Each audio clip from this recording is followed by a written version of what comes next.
So what's my dinner? Well, as you can see, you can actually read muong dal. This is the Indian term for lintel. Lintel is similar with mungo from the sound in itself muong or mungo. So perhaps since this is my first time to cook it, as per my research, the way we are going to cook it is similar with the mungo that we have in the Philippines. So I'm excited to explore here in my informal cooking. Similar with yesterday, I just included in here the young rock melon fruit, and so far it tasted like papaya, unripe papaya or white gourd, because there's similarities. I mean, the feature is actually similar with the papaya and cucumber and white gourd and even chayote. So they have similarities. So tonight I am trying to explore that. So the first thing to do is that you have to wash this and drain and then soak it in water and boil. So this is one thing that I like about informal cooking, because it is out of convention, and this is just an estimate actually. So I soak it a while. I wash it already and put a water. I don't know the measurement, but I just made my estimate today. So let's start boiling this one. So while waiting for our lintel to become soft, it's boiling now.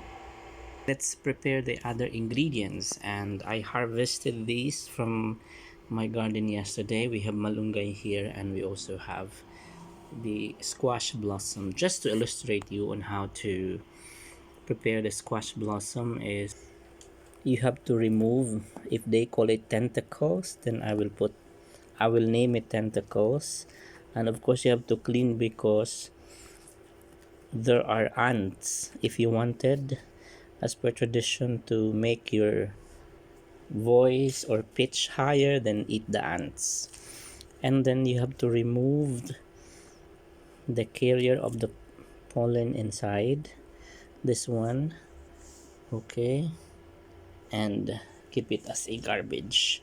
That's how you're going to do it. And of course you understood already how to remove the leaves from the sets of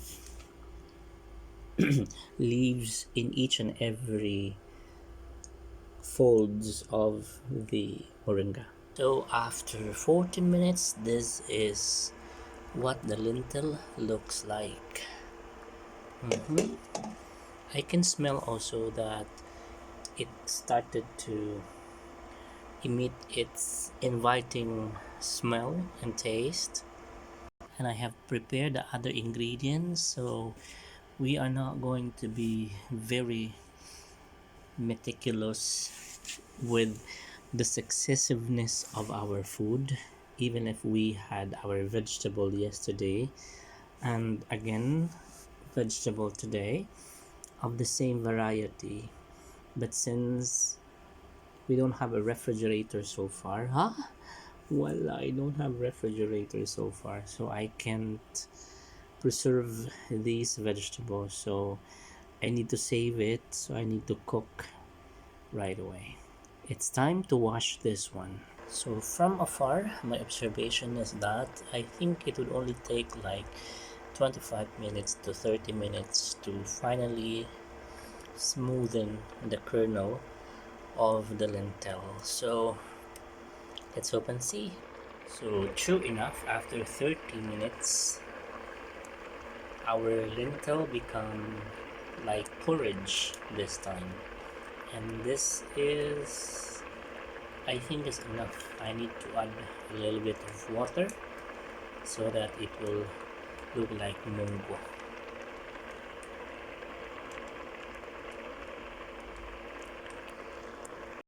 I just added water in it, and the other ingredients I'll have to put now. This one,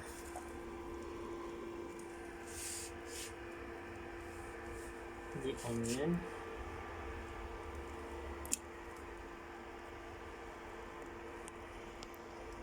okay. So it is not a violation to the rule that if you have eaten sardines the other day, today you can't eat. I have added sardine, and I have to put the oyster. Okay, enough. Let's taste if it tastes good. So far I have not placed any oil. Oil. I didn't put. I think it lacks salt. I'll have to put salt. Just iodized salt.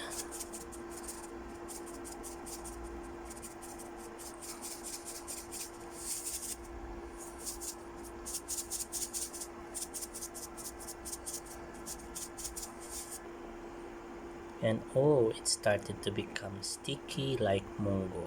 So after putting our seasoning, it's time for our lentil to boil again.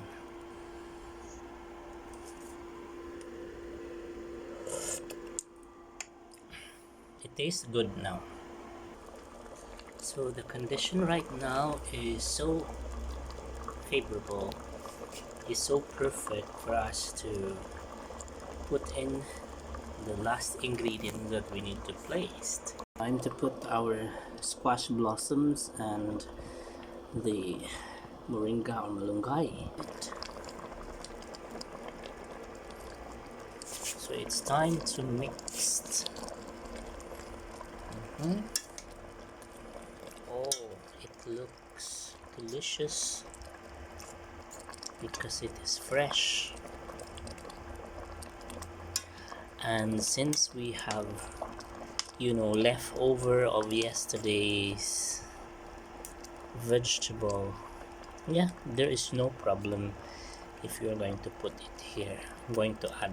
I have added the other day's leftover, and yes, and I will just allow the temperature to gradually cook it while I'm going to prepare for something else. Okay, turn it off. So do not totally cover it. So since we have visitors here, we have ants. They are visiting us. I harvested yesterday the blossoms of the squash, and they go along with the blossoms. So we are learning something about the ants because during a certain period they are gathering food. So even if I just finished my cooking, I need to remove the leaflets of the moringa from its main strand, and I'm going to air dry it so that each time that I'm going to be needing the moringa leaves, I can just simply harvest it from this plate, because I'm going to put it in an air dry state. Here in this room, even if it smells like moringa each time that you're going to enter, but I don't mind it because this makes me healthy. To those who are not aware of, moringa is a miracle tree according to the research. So that's it. That's what we're going to do. I'm going to remove the leaflets from the main strand and put it on air dry. Look at how lengthy the main strand of the moringa. It was very lengthy. So these are the leaflets that I need to remove from the main strand. Oh, it just popped up on my mind. I think I can put it like this way because moringa will naturally be detached. The leaves will naturally be detached once it gets dry. So I'll just put it or arrange it that way, and that is easy. So, and the other vegetables too, the leftovers of the other vegetables. So I consider it done. And here is the finished product: lintel with vegetables and sardines. What are the vegetables? Even the young rock melon fruit is here, the moringa, the Ipomea aquatica or kangkong, the sweet potato vines, and tomato, sweet potato itself, and the seasonings, and the never ending requirement of rice. Thank you guys for watching SAS TV Official. This is informal cooking where no conventions being followed. Whatever your instinct is, even if it fails later on, it doesn't matter.